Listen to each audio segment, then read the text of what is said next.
Moving on to future affairs, we now shift the focus to Islamic property management. Now, as of 2020, there's roughly 105 billion ringgit of frozen assets in Malaysia. 90% of these are Bumiputera assets. These amounted to 70 billion ringgit in 2020 and reaching a staggering 90 billion ringgit in 2022. Trends showing a year-on-year increase despite overall financial literacy actually improving in Malaysia. Now, joining me in the studios to better understand the issue with frozen assets and Islamic property management are Suzana binti Mohammed Samsudi, Fellow at the Centre for Economics and Social Studies with the Institute of Islamic Understanding Malaysia, IKIM, as well as Jamalia Mohammed Kamil, Managing Partner with Jamalia Hidayah and Co. Thank you so much for making time for us. Let's get started straight off. Suzana, what are some of the immediate as well as medium to long-term strategies so that we can address Malaysia's current, as I mentioned, 90 billion ringgit in frozen assets under Islamic assets? Okay, thank you, Tamina. Okay, before I answer your question on the strategies, okay, let's have a thought on this issue. Sure. Why 90% Bumiputera, despite the fact that non-Bumis are probably wealthier than the Bumis, and also on top of the fact that Islam actually has our own Islamic law on estate distribution, which is known as Faraid. And how do we thought about on the subject of financial education? Does it covers more on just probably debt management as compared to the legacy planning? And the statistic itself, is it accurate? If yes, what's the proportion of the frozen asset itself? How many % is categorized as movable, such as cash and cars, and not immovable assets, such as land and houses? Plus the complexity of the process, because we have so many agencies that handle this thing, so people may be confused. Sure. But with all these issues, okay, there's a study on this, and it's important for us to understand. So the studies shows that there are 4 main reasons why probably these things happen. First, the attitude of the public towards estate planning.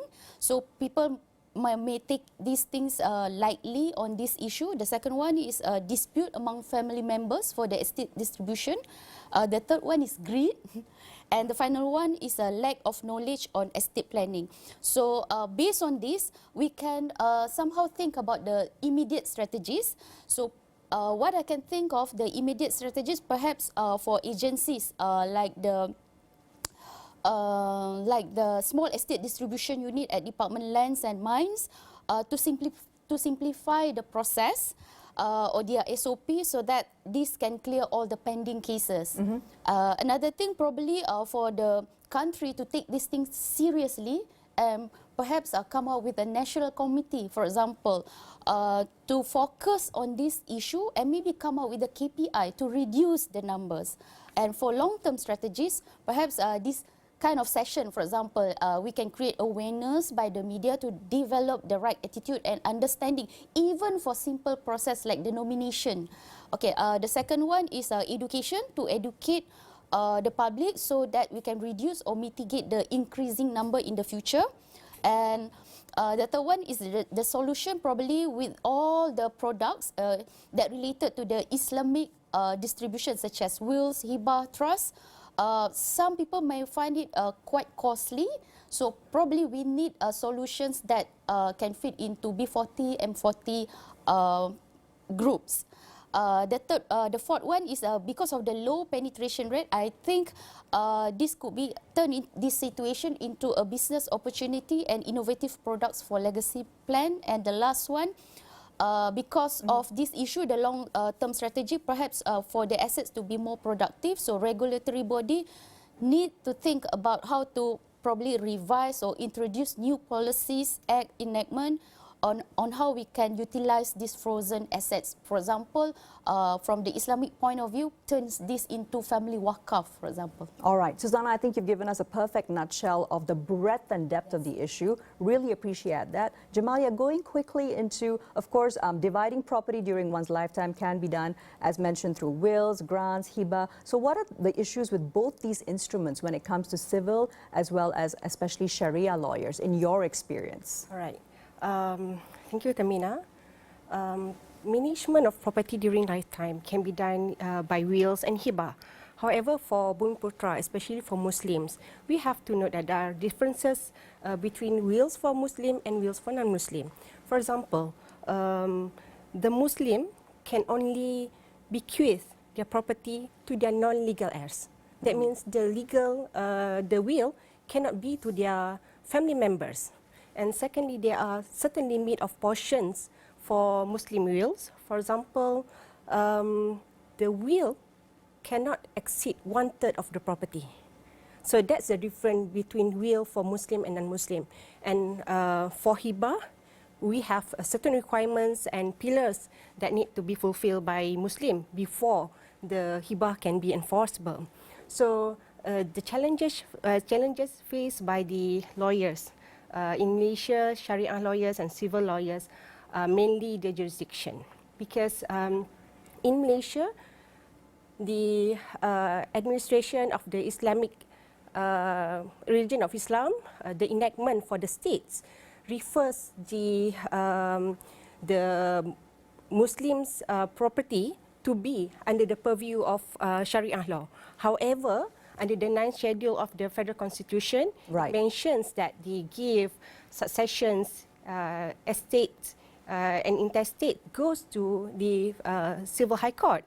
So these two different court concerning one same matter, which is the property itself. So that basically extends the time and, of course, also the investment involved, yes. right? So in practice, what we do is before one apply to the Civil High Court or the small estate distribution unit for the applications, they go to the Sharia Court for Faraid Cert. And then only they go to the Civil High Court for the application. Because Civil High Court has the jurisdiction to issue orders pertaining to, for example, appointment of administrators, grant of probate, and other orders.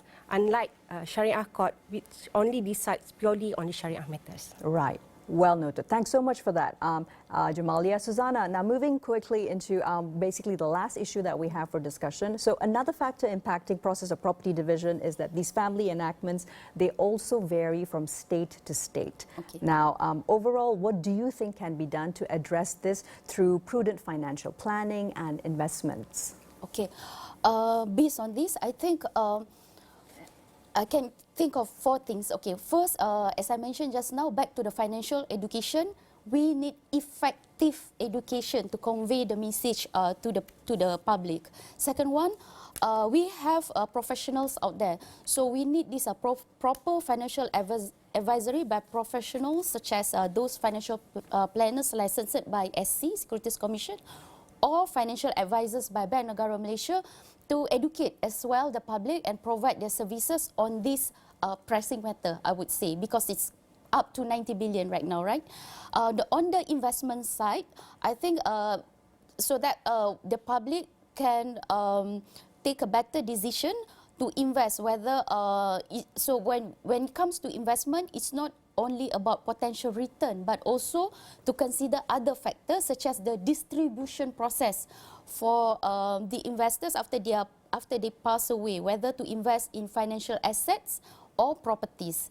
And for the wealthy individuals, I think maybe they can set up family office who can provide professional advice as the case are more complex and complicated. Fantastic. Thank you so much, Susanna, as well as Jamalia, for your insights. Wish we could go a lot more in depth, but that's all the time that we have for today.